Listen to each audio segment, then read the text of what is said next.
राजकारणात माणूस कितीही मोठा असला तरी कुटुंबियांच्या बाबतीत तो हळवाच असतो. कधी आक्रमक भाषा तर कधी विरोधकांवर बरसणारे आक्रमक नेते.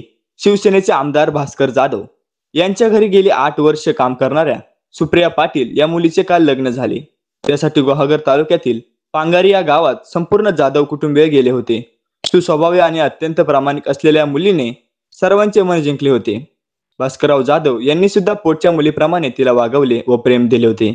त्यामुळे आज तिला सासरी पाठवताना कुटुंबियांना अश्रू आवरता आले नाही. त्यातच लेकीची पाठवणी करताना बाप जसा डोळ्यातून पाणी काढतो तसेच अश्रू या मानलेल्या लेकीची पाठवणी करताना भास्कर जाधवांच्या डोळ्यात अश्रू आले.